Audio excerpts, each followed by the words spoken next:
What's up, everybody? Welcome back to Games Rock channel, where we feature Wings Remastered, and we're in the final 1.2% of the game, so there's no way we're not going to finish the game this time, and I gotta say, it's about time.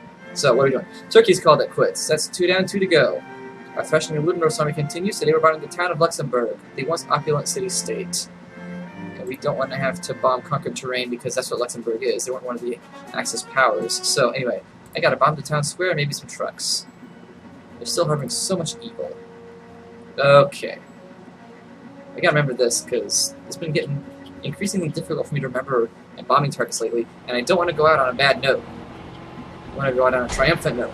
I've come too far, fought too hard, to start over so many times already, to not go out as the ace of aces. I will be the one! Crap! Crap. Crap, crap, crappity crap, crap, crap. Okay, that's the third time I've tried this and missed. I think someone is telling me something. I've obviously missed. Well, you know what? I didn't want to bomb Luxembourg anyway. Screw you guys. Screw you, Farah. I got the trucks.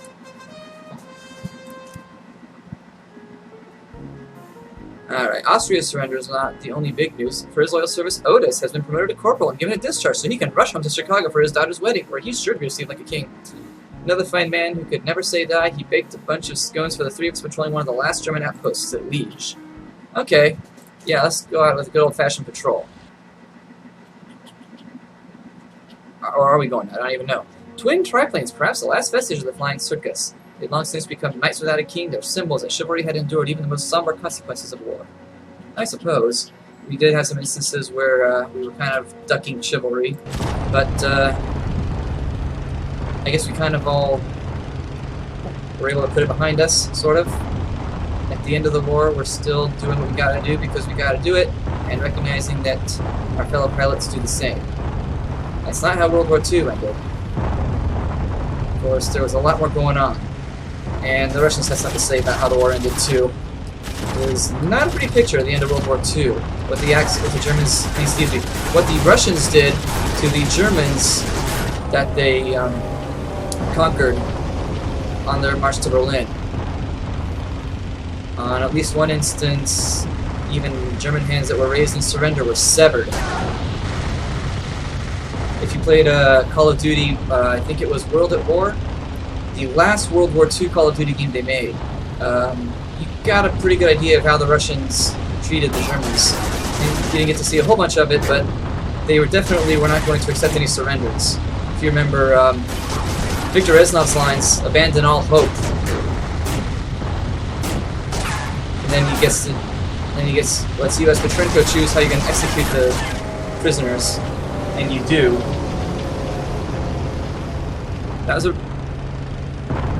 It was one of the Treyarch ones before they really got their groove going, but it was a pretty good one. Not like this game at all. They didn't have any. They don't have a World War I Call of Duty game. It wouldn't be very good, honestly. All right, 257 kills. Was that the last mission of the game? I don't even know. We'll find out. Colonel Charles Farah, VC, Victoria Cross. What can I say? It's almost certain he'll make general. He led the 56th from day one and will probably remain in service to the Air Corps until he's forced to retire, with a bat. There's a tinge of sorrow in his Spartan eyes as he read our orders to bomb a train at Metz. I suppose what he'd most like to be said about him is that he led his men well. That may be the greatest understatement of the war. Okay, we're gonna bomb a train. One more train song. So little anti-aircraft fire coming at me from Metz, I almost felt guilty doing further damage to the Irish train lines. Almost. I still have to face Farah if my guilt. Whoa, whoa, whoa! Why show me a picture of a train I bombed? Whatever, I know what a train looks like. Trains going home, ain't going nowhere but home. But they ain't gonna make it, 'cause I just dropped a bomb. And now I'm flying home to Farah. And, yeah. It's just so sad I can't finish the song. It's so depressing.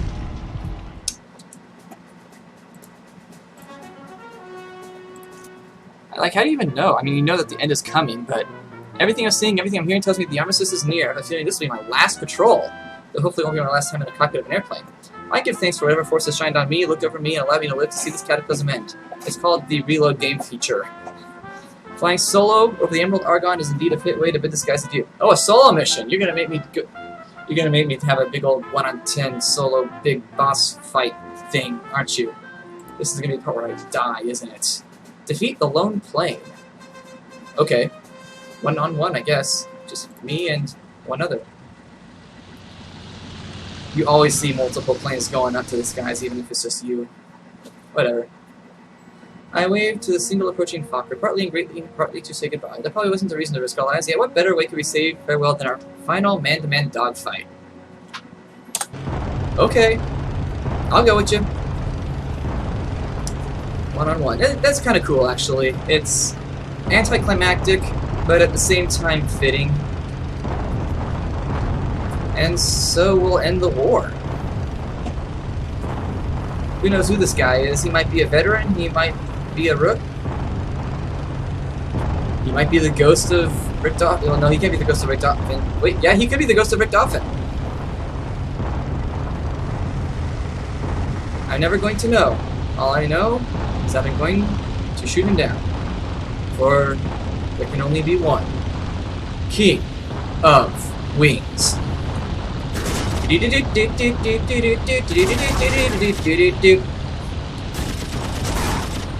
Oh yeah. When you hear the engines burning, and you see them Fokkers coming, and your fingers squeeze the triggers, it's King of Wings. King of Wings. Oh yeah, King of Wings. I'm flying down with you. King of Wings. Where'd you go? There you are. I am. And ever will be. Oh wow. A final explosion trumpeting our victory. We bid adieu, probably to the entire war. German surrender ends war to end all wars. Yep, that's the end of the game.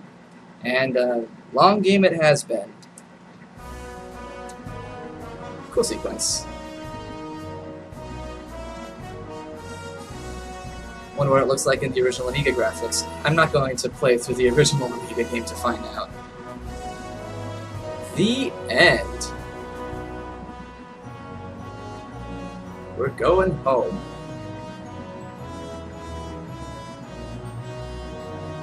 I kind of don't know if I should like press the button to skip or just like keep going. Huh?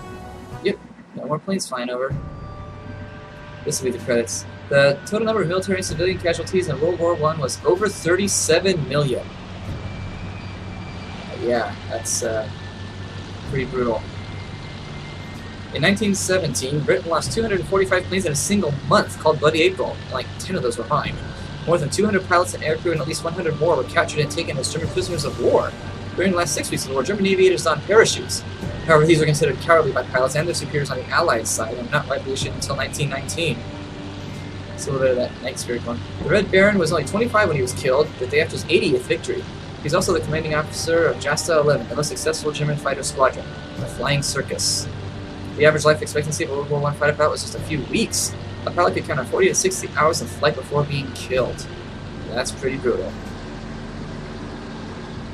Although, they were killed for the same reason I kept getting killed. That's a big field.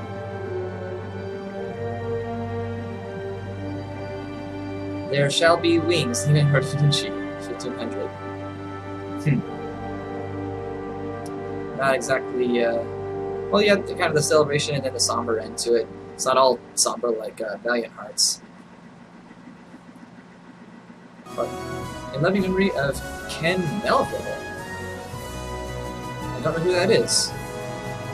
I'm guessing maybe he was, I don't think he was an actual aviator, because 1940 is so big, late to be an actual aviator back then. Maybe the guy who invented the original wings. So this must just be the credits. I wonder how many people it took to make this game. Huh. So the Roll of Honor is something separate from the production team. Team Cinemaware. Another question would be like how many people from the original game were on hand to make this remake, because I guess it's still Cinemaware Studios. Okay, yeah, that's Ken Melville. That's the guy who it was a memory of. So yeah, there you go. Wings graphic novel. Huh. Barkley the dog. Oh, there's the original Wings team. Okay, there you go.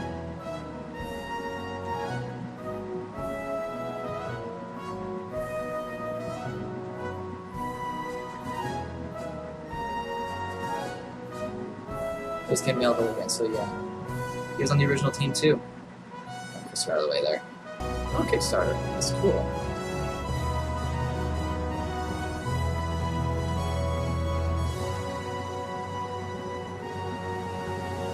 I didn't realize that this was a Kickstarter project.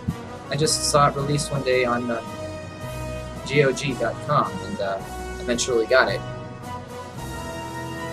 And people were praising the game, even though it was an old Cinemaware. I mean, old Cinemaware games were great, but they were they're kind of brief because they're so cinematic and they were so heavy on computer memory for their graphics and cinematics and stuff that their games were almost inevitably short. But this took a different approach and it was totally different. It actually had basic 3D graphics and not really that much cinematic. So they were able to just make the game go that much longer.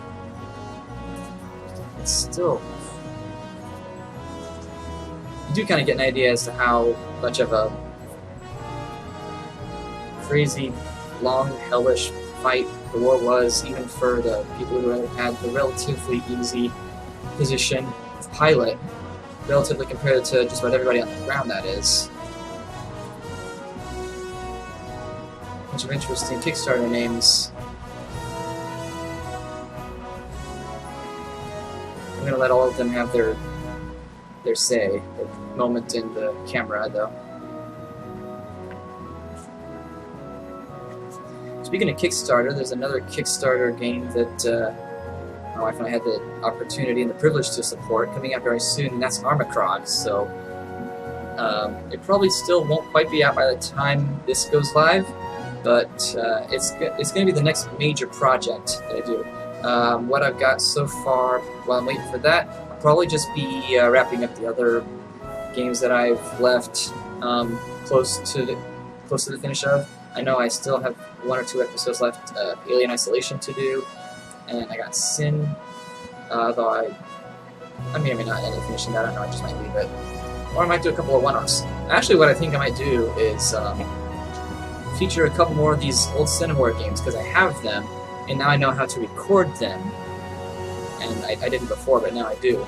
So that's probably what I'll end up doing next. There'll be just a couple of throwback... There'll be more like guided tours, because I've played these games before. Specifically, these games are Rocket Ranger and Defender of the Crown, which were both Cinemaware old games, and they were a lot more cinematic, what I was just talking about, so you get to see how that works. But they're very good for their time and for what they did. My only regret is that I couldn't get an emulated NES version of Defender of the Crown, because the gameplay was a lot better, even though the graphics and sound were a little bit downgraded in the NES version versus the original Amiga. Defender of the Crown is a game I actually poured a lot of time into, and it's not really a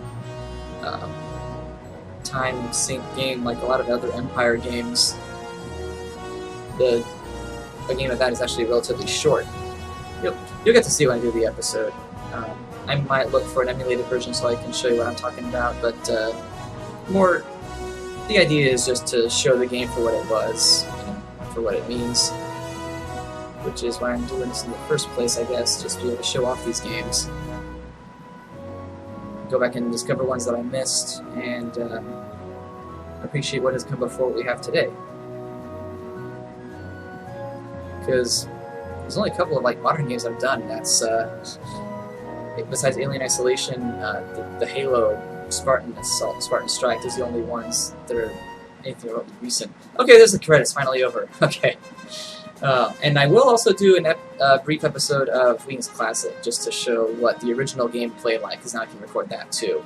But until then, keep playing games, because old games rock. Okay, they're not as far away as I thought they were. I wasn't going to go after them. But since they're that close together, we'll do it.